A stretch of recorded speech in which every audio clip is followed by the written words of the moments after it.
This is Everyday Expertise, and I'm Angela, and I'm here today with Jon Shafer. He is the owner and CEO of indie studio Conifer Games. He recently released his 4X grand strategy game At the Gates. Previously, he was the designer for Civilization 5. Hello! Hey, it's good to be on. Thank you for having me. How did you get started in game development? So it's quite a long story, but I'll try to not take too long. Um, Basically, I had a very strong passion for the Civilization series of games, and I had always been interested in game design because my father was a computer programmer, and like a lot of people, I was interested in working on games because games are fun. Why wouldn't you want to work on games? And so I kind of knew how to program from a young age, thanks to him teaching me some things. So I could kind of combine those two passions in a way that was useful. So I started making little games on my own when I was, I don't know, maybe 10 or 12 years old. And then from that point, I started modding games. So specifically Civilization, and then a couple other ones by Paradox. So I got into the Civ community that way. I became a beta tester, and I kept bugging the people at Firaxis, and I asked them, "Can you get me a job?" And eventually they gave in and said, "All right, well, maybe if we give this guy a job, he'll stop bothering us." But that's kind of the short story. Well, that's pretty cool though that you were actually you actually managed to sort of what's the word I'm looking for here? Um, sort of transfer your modding work to an actual job at a studio at the studio of the game you were modding. Mhm. That's Yeah, I pretty think. Mhm. impressive. I think that was helpful because they could kind of see that I had the skills to work directly on the kinds of things that they were making. So Mm, the slightly longer version of the story also includes that um, for Civilization 4, which was a game I was a beta tester on before I became an employee of the company. They had a modding system with Python scripting, but it wasn't documented at all. So you mhm. kind of just had to figure things out. If anybody has worked with computer code with no commenting and no explanation from anybody, it's kind of a challenge. So I was 17 at the time and didn't have much to do, so I spent a lot of my free time writing a guide for how to use the modding system. So they Mhm. saw that and they said, "Oh, okay, this guy has some skills that maybe we can actually use." So it Mm. wasn't just me bugging them too much, but I do think persistence is part of it, though, because if you're Yeah, of trying to, course. especially get into a creative field, you kind of need to, you got to put in a lot of time. Honestly, it's just kind Mhm. of how it is. So, At the Gates, can you describe it for someone who's never seen it? Sure. So it's pretty similar to Civilization. It's a little bit more hardcore. It's a little bit more complex. It takes some of the experience that I had working on the Civ games, and it was kind of an experiment for me to try out some new ideas. So Mhm. there's a season system. So each turn of the game is a different part of the year. So in the summer, obviously, that makes things different from the winter. In summer, you grow food. It's good for moving units around and doing things. In the winter, everything becomes harder. Additionally, there's a character system. So there's personalities that you have to manage, Mhm. which is a little bit different from more traditional 4X games. You play as a Germanic tribe, which initially doesn't have a fixed location, so you can move your tribe around the map, which is a little Mm. bit different from the Civ games where you kind of build cities in fixed locations. Yeah. So those are kind of the big three things, but in general, it's more of a hardcore version of the same formula. Mhm. So, why did you decide to make your own game? What, like you essentially you departed for Axis at one point, right? Yeah. Mhm. Um, Mainly because of just the creative freedom that it allows you. When I was at Firaxis, the expectation was kind of that I would be working on Civ basically forever. When you're part of a large company, you are often restricted in those kinds of ways. They gave me a lot of freedom in terms of what I wanted to do with Civilization 5, but it was pretty clear that I was going to be working on Civilization, and there weren't a lot of other options. So for me, being able to explore things in a slightly different way was important because Civilization is a series that's been around for a long time, and the kind of the frame around the series is pretty well defined. So Mm. it needs to be turn based, it needs to be tile based, it needs to be about all of history, it needs to include certain things like technologies and culture and you know that sort of stuff. So there wasn't a huge amount of flexibility. And as a designer, I kind of wanted to continue to evolve my craft and try out new ideas. So it really was wanting to experiment and do new things. So, where did the idea for the game itself come from? Mm. So a couple things. For one, I was really interested in the idea of having map cycles. So this is kind of where the seasons come in. Anybody who's played Civilization or similar games knows that kind of the map is always the map. But there's more that we can do, especially tying it into the real world. Obviously, the way the seasons affect how everybody can acts and behaves is pretty significant. So Hmm. it makes sense that we could incorporate that into strategy games as well. So that was an idea that was in my head before I had an idea of what the theme would be. And then at the time I was coming up with the thinking about my next game, I was listening to a history podcast called The History of Rome Mm. by Mike Duncan. And it's a really good podcast. It's pretty long. It's like 190 episodes or something. So it's pretty beefy. And I was just listening to this thing and thinking about like, okay, I want to make a game. Oh, this is really interesting. And if you're reading a book or whatever, you have that book in your head kind of even when you're not reading it. So Hmm. it's kind of similar with that podcast. So it was kind of like, well, I could combine this feature with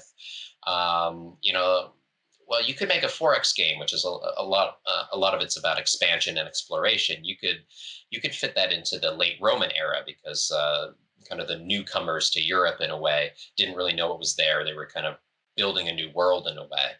So that actually kind of fits in a way that a lot of other parts of history don't. So those were kind of the two sources that got me first saying, okay, I think I can do something here. Let's start trying some things. And then Mm. once I had the foundation, it was like, okay, yeah, there's something here. Then the ball got rolling. Exactly. Yeah. Yeah. So, you did a Kickstarter for this game, right? Yes. How was the Kickstarter process? It was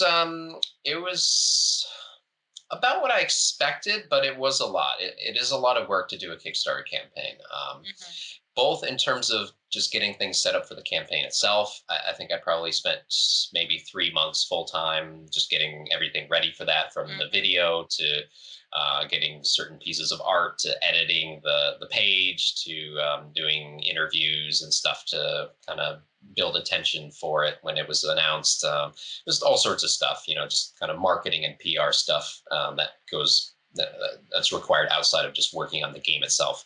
Hmm. Um, but a lot of the work actually came after the Kickstarter was done, and this is something that I think maybe a lot of people could miss is that once you've done a Kickstarter, basically your product or your idea isn't released, but it's basically released.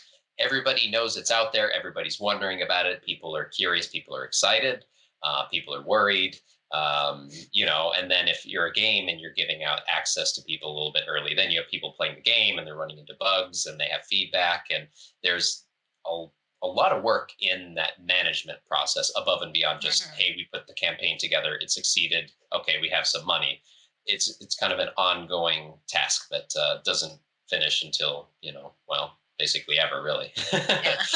It remains ongoing, but no, I think yeah, as long as you're aware of that going in, it can be a really good model. It's Mm. also good for getting attention, because it's not quite as effective as it used to be. Now, if you just, in 2012, if you launched a Kickstarter for a game, that might be important enough news to get onto big websites like PC Gamer or Rock Paper Shotgun. Now, Mm. that's just not going to be the case unless you're a big enough game already that you would have gotten that news article. So, Yeah. but it can be a good springboard for kind of launching whatever you're doing, getting people excited and invested, literally and figuratively. Hmm. in the cool thing that you're doing. So Yeah. I think it's got a lot of upsides, but there is a cost to it. And it's successfully funded, right? Yes. Mhm. Yes. So that was pretty good. Yes. No, it's yeah, I think yeah, there's kind of a weird dynamic with Kickstarter, at least for digital games, in that making a computer game or a video game is very expensive. So if creators kind of put up the full price on Kickstarter, people would say, "Whoa, that's so much money! There's no way! Oh, that's crazy! That's crazy!" So all the developers like set the goal a lot lower than what they would actually need to do it. Hmm. So it's kind of like, okay, if you just barely make it, then that's almost worse than not making it at all, because it's like, ooh, uh-oh. Oh Um, no. Yeah. yeah, it wouldn't have been an issue for at the gates. So at the gates we had a $40,000 goal, and then we ended up somewhere around $106,000, I think.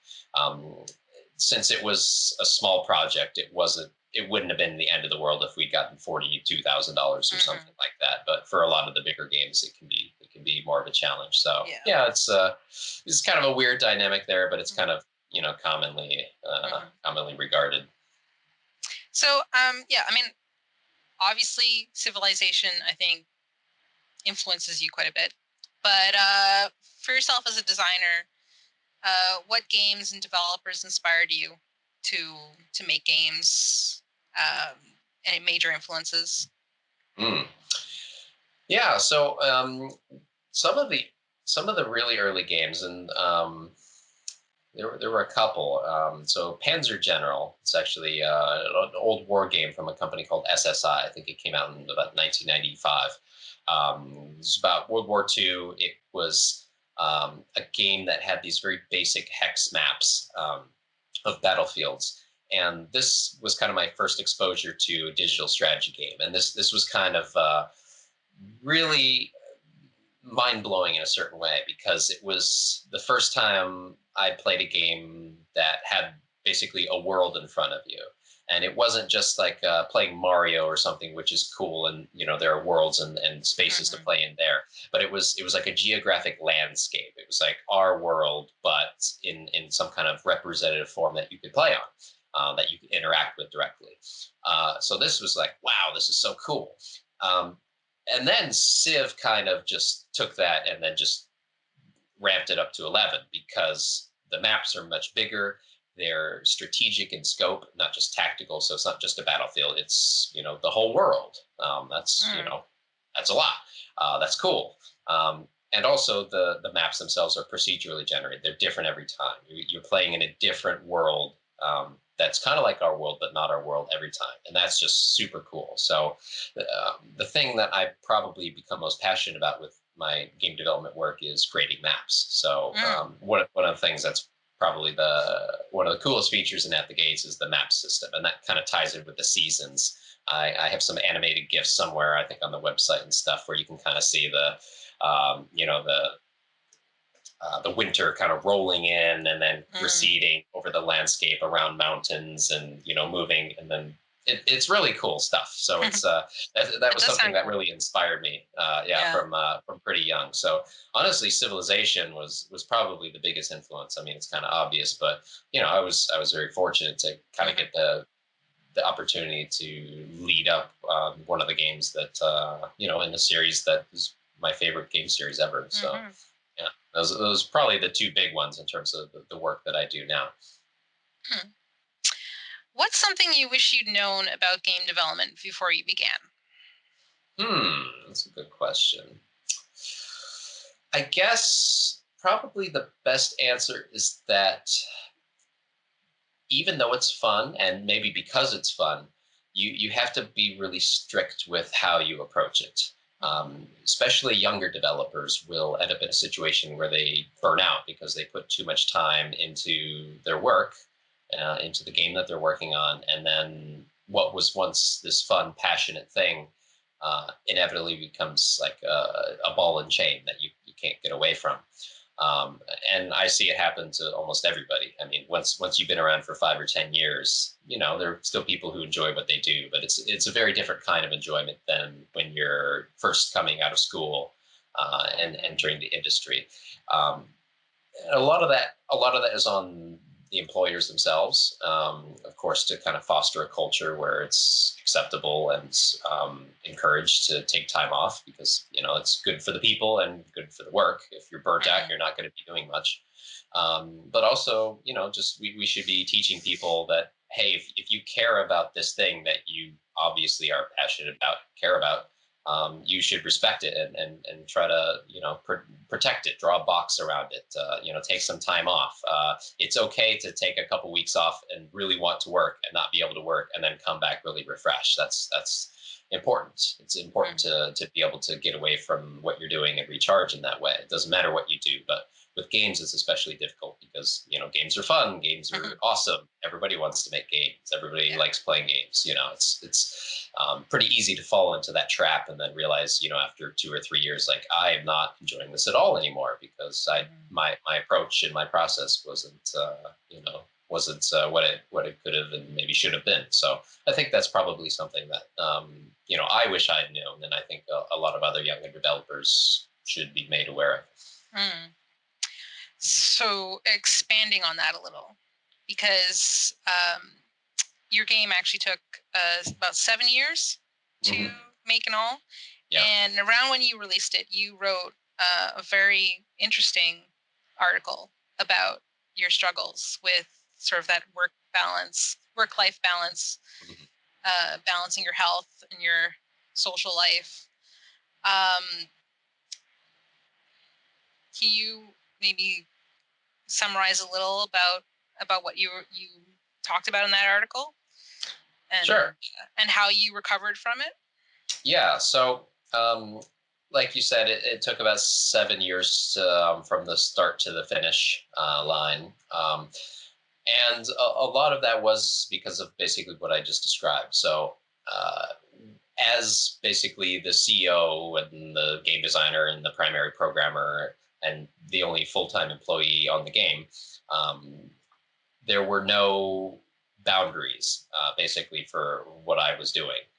And because it was also like a startup, my own company, it was basically, it became everything in my life. It became all I spent time on, regardless of what day it was, what time it was. So basically, all of my other relationships kind of faded away. It was just me and the game, and inevitably, it ended up in a situation where, that even at a certain point, the game didn't even matter anymore, because it was just you can't spend that long on something and not actually push it out the door and have it work. So I didn't have a very defined process in terms of how I wanted to finish the game. I was just kind of working on things as they came, and everything was important. I had to work on the tooltip system. I had to work on a localization system so the game could be released in multiple languages. I had to work on the shaders to make the art look better. I had to work on the AI to make the AI smarter. Like all of these things, it was just like, well, the list just didn't end. There was no focus. There was no um, priorities. There were no specific milestones. So inevitably, it just took over everything. And then when I got burned out on the game, there was basically nothing left in my life, Mm. to put it bluntly, I guess. Yeah. Um, so a lot of the process of coming back was um, giving myself space to say, like, I don't need to finish this game tomorrow. Um, what my priority today and my priority tomorrow is to chip away a little bit. If that means just like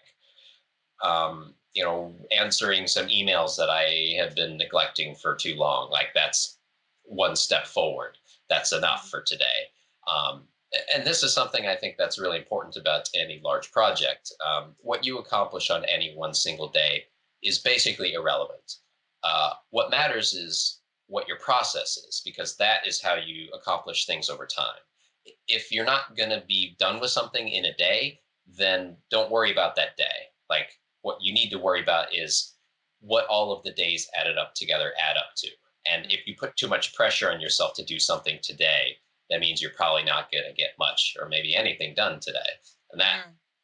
if you do that day after day, you're just digging your hole even deeper, because then you say, well, clearly I can't do this. So you have to leave yourself some space. You have to be realistic and kind to yourself and say, what can I do today? Like what is realistic? What is not gonna just make the hole deeper? What can I actually do? And maybe some days, maybe a lot of days, there's not anything. And that's okay, as long as you are leaving yourself that space again. It's so much more difficult when you say, I have to do this list of 12 things and it's probably going to take 13 hours, and there's no way I'm going to do it. Oh, and it's already lunchtime. Oh, I slept. Mm. Oh, it's, like you have to be, mm, you know, respectful of yourself and what you can actually do, and focus more on the process. And then that's something that's obviously better if you do early on. But even when you're really deep into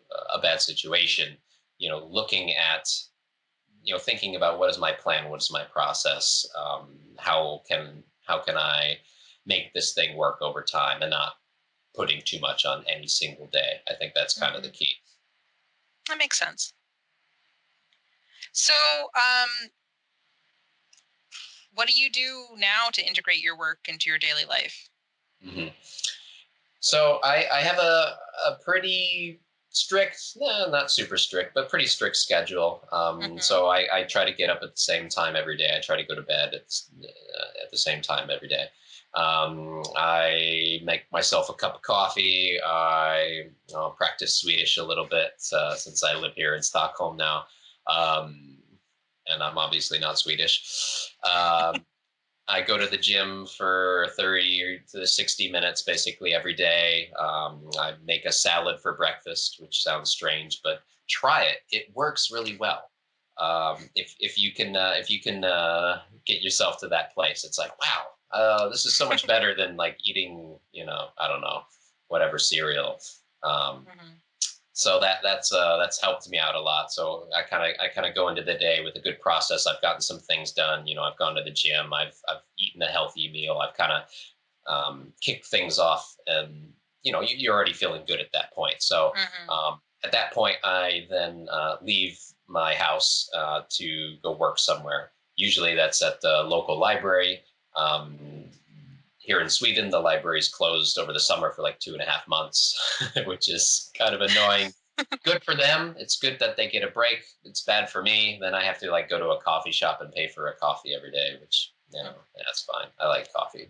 Um, but I think it's really important to kind of not work from home. Mm. Find some other space. Like, even if you have an office in your house, that's better. But still, ideally, you leave entirely. You have some other space that's separate. Because you again, like, I've already talked about this, but building a routine, building a process, saying like, okay, I'm leaving the house. I'm going to my workplace, whatever that is. Maybe I Mhm. work in an office with 100 or 1,000 people. Maybe it's me at the library, whatever it is. So Mhm. that's what I do. And then I work for maybe 4 hours. I come home, I have a snack, and then I might do a couple more hours of work after that. And then that's about it. So I try to be pretty restricted about the time that I spend on things. And then the evenings and weekends I leave open to kind of, relax a little bit. But I'm also thinking, as a game designer, I'm always kind of thinking about things in the back of my head, and I'm taking notes. And when I'm on the exercise bike at the gym or taking a walk around Mhm. the city or something, I'm thinking about ideas, taking down notes and stuff. So I'm getting work done outside of those specific hours. But yeah, I think especially in like in a profession where you're doing a lot of very intensive, creative, and technical work, Mm. which, game development, between game design and programming, which I do a lot of as well, definitely qualifies. You can't really write really excellent programming code for 12 hours in a row. You just can't do it. By the time you get, I mean, maybe you can when you're like 17 or something, but as time goes on, that window shortens. That window Yeah. shortens. So it's good to kind of know your limits and say, I've gotten like 4 hours of good work on this thing that's really important. And that's good enough for today. That Mhm. and I'll spend maybe an hour or two this afternoon kind of like thinking about that, or play testing the game or something else. Mm. not trying to spend too much time on one thing, because again, I think that's a good way to burn out. You don't want to push Yeah. yourself too hard. No, that makes sense. Do you find then the sort of the routine and stuff that helps you deal with stress or when like obstacles when things aren't working out? I think so. Yeah, a lot of times they kind of fight each other in a way. Like if there's some chaos in the night, like I don't know, maybe the cat can't sleep and is crying, and you can't sleep, and then you don't get sleep, and you've slept for like three Mm, hours, and you're like, oh, I feel dead. It's kind of hard to get into your routine. So there can be some friction there. But yeah, I think having some kind of structure to say, like, this is what my day will look like, especially when you're working independently, especially when you don't have a fixed office or a fixed team that you're interacting with a lot. I think that's really mm, critical. So yeah, absolutely. Without that, you're just kind of like, every day is whatever it is, and usually that's not going to be a good thing, unless for some people it will be, but I think for most of us it's going to be a challenge. But I think also, and then, something I kind of forgot to mention about my routine is, in the morning when I'm at the gym, I also try to use that time to plan out, okay, what am I going to do today? What is the priority today? What do I need to get done? And I try to keep that list very limited. I don't just write down everything that comes to mind. I say, okay, well, I have 4 6 hours whatever to do. I'm at my keyboard kind of work, or I'm mhm. on the phone kind of work, or whatever. I'm writing emails or programming or whatever. What am I going to do with that time, and how long is it realistically going to take? Because I think a lot of times we're pretty bad about estimating how long things will take. But when you have to break it down to like specific hours, like, okay, what can I get done in 2 hours? um, I think once you kind of break it down to that granularity, and you have tasks that kind of fit within those chunks, it makes it a little bit easier. And then once you've done that for a little while, it's like exercising, it's like practicing, or getting into your routine. You get better at it. You get better at it. It's practice. So you say, okay, I tried doing this in a 2 hour block yesterday. That it was more like 4 hours. Okay, well, now I know better. Like I know oh yeah, I have to, like, add the interface stuff for this new game feature. And, like, I Mm, was kind of ignoring that before, because, like, who thinks about the interface? Like, it's the game code that matters. But, like, no, you have to click on the thing to actually do it. But, like, where does the button go? And like, there's some other stuff there that, um, it's good to kind of factor into how you plan out your day. So, mhm. planning things out and saying, okay, this is specifically what I'm going to do with, this week and this day, is something that I've developed into my kind of morning routine, and I think is pretty important to kind of staying on track, because there's always going to be more work to do than you have time. So you Right. gotta you gotta decide what's the important thing today. No, that makes sense. That definitely makes sense. Have you ever had block? Have you ever just like not had any ideas at all? I don't think so. I have the opposite problem. Too many um, ideas? Don't know where to start, yeah, kind of thing? yeah. Well, or too many ideas, and I just start them all, and then most Yeah. of them never get anywhere close to being done. Um, Sometimes, like, for specific things, like, for example, with a diplomacy system in a strategy game, Mhm. that is a really difficult task. And that was something that I was kind of grinding away on for, I don't know, 4 or 5 years in some form or another, just because when you, as either a game designer, or a academic, or just a interested, curious individual, what is diplomacy? What does good diplomacy look like? What does bad diplomacy look like? How do you break that down into rules? How do you break that down into strategic choices? How do you write AI that works for a game? Because if you like, humans are irrational in a certain Mhm. way. Um, Diplomacy kind of indicates this, often to us, for better and usually worse. But if your AI component, or AI opponents, are behaving irrationally, then a lot of people say, this is dumb, this is stupid, the AI shouldn't do that, this game isn't fun. So even if you manage to, like, make it like actual people, then people still aren't going to enjoy it. So you kind of have to even look at it from another level beyond that, and say, okay, well, Mhm. what do people think this should be like in order to have fun with it? So it's kind of like it's a super difficult challenge. It's one that very few strategy games have even come close to coming up with a good answer for. So that was probably the closest I've had to something where I'm just like, I don't know how to do this. I think I eventually came up with something I'm pretty happy with, but it's kind of an ongoing, evolving system where a lot of it comes down to um, just starting very simply and just playing through the game and saying, okay, well, what should the AI do in this situation? And then having a system already set up that allows you to write the rules for that very quickly and very easily and add a lot of flexibility. So the Mhm. breakthrough for me, honestly, was kind of saying, like, I can't design all of this up front. I can't architect this from day one and have it just work. What I can do, though, is develop a flexible system that allows me to add things as I go really easily, something I kind of understand and can use going forward for years or decades. So that's kind Mhm. of the place I landed. And I said, okay, yeah, this is the right way to do it. And then you have to spend the time actually building up the system, like building things with the system.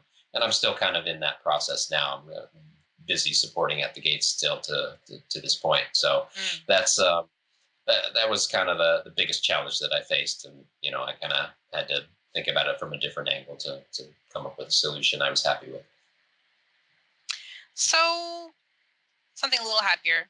What is your favorite aspect of making games? Mm. I think it's probably just that ability to be creative and come up with ideas from everywhere. I like planning. I like ideas. I like uh, understanding how systems work. I like designing my own systems, pulling Mhm. things from different places.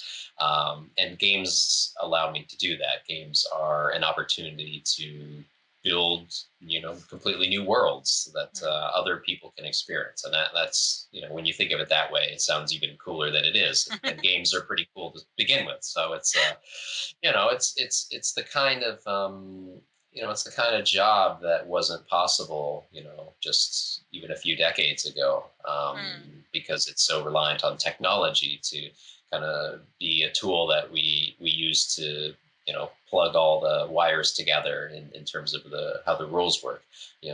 Playing a tabletop game can be fun as well, of course, but it requires people. It requires like the rules to be a certain level of simplicity. A lot of times they're pretty hard to get into initially, but we can solve Mhm. a lot of those things with the help of computers. So I'm very thankful and fortunate to be living in an era where those sorts of tools do exist, and I can kind of just walk around Stockholm with my smartphone and take down notes about all sorts of crazy stuff, and come home and program them and have something that thousands of people can play. I mean, it's pretty amazing. That is pretty amazing.